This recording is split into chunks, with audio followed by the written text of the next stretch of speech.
And we are here today with Dr. Buter to talk to us about flea and tick prevention for cats. Hey, I'm Dr. Buter. I'm a veterinarian here at Hebron Animal Hospital, and this is Mila. Hi. She's a very good girl. She's going to help us talk about fleas and ticks today. Dr. Buter, how do cats get fleas and ticks? Fleas and ticks usually come obviously from being outside, but we can carry them in on ourselves from being outside or from being in a household with pets that have fleas and ticks. So why is prevention of the flea and ticks so important? Fleas and ticks can carry diseases that can make our pets sick, and it is a lot easier to prevent them than it is to try and diagnose those diseases and to treat those diseases.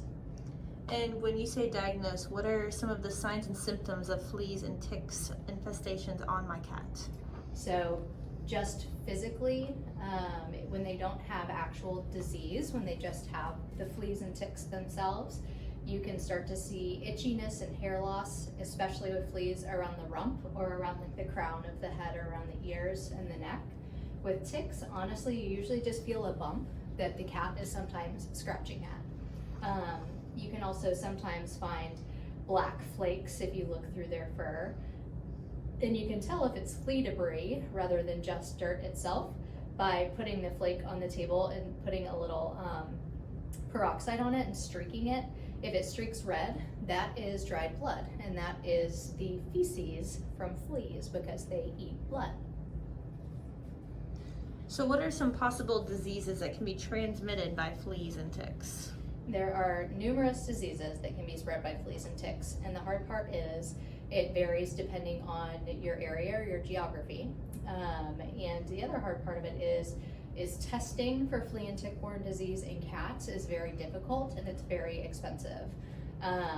Whenever a cat comes in that is sick, meaning I am a little lethargic, not very active, I am not eating very well, kind of achy, just kind of have a fever and blah, those are signs of tick-borne diseases, flea-borne diseases, but they can also be signs of so many other things.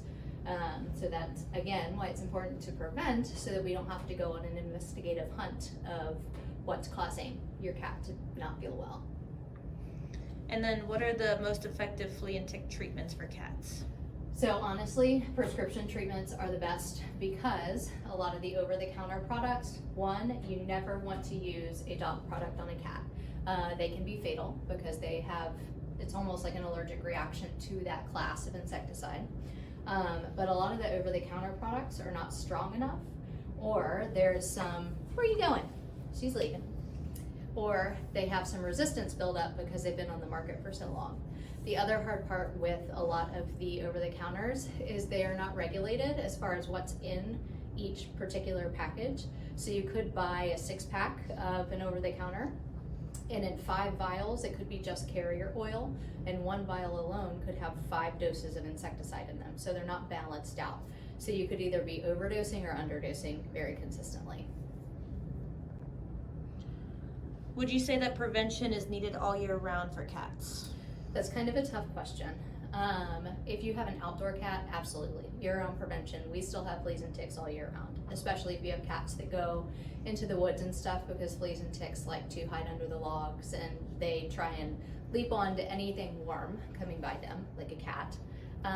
If you have an indoor cat, technically you should be safe from fleas and ticks, but if you do go to people's houses and you know that their pets maybe do go outside and aren't on prevention or aren't taken care of, or if you go to shelters, things like that, where you could be bringing the fleas and ticks in, probably best to keep them on prevention year round. Earlier you talked about flea dirt. Can you specify the difference between flea dirt and regular dirt for us? So really it's just doing that streak test. So it looks very similar, but flea dirt too usually clusters. So if you lift up the cat's fur in the back, you'll usually see like piles or patches where there's more flea dirt, whereas dirt is just more diffuse throughout the cat or all over the cat from rolling around outside. And is there a specific test to diagnose tick-borne diseases? So there is and there isn't. So for dogs, we have a particular test where you draw a drop of blood from a dog, and in one test you can test for like the 4 main components of tick-borne disease, In cats, you typically have to test for individual diseases, and each tick-borne disease and flea-borne disease causes similar signs. So you're basically just chasing, these avenues of what disease process is it being caused by, and most of the treatments are different. Cats also, again, geographically, depending on your location, cats have a few flea and tick diseases that cannot be treatable, that are unfortunately fatal. So that's why it's much more important to prevent than it is to have to try and diagnose and treat. Earlier you talked about us as humans bringing in fleas or ticks into our home, but what about my dog? If they're on prevention, does my cat actually need any prevention as well?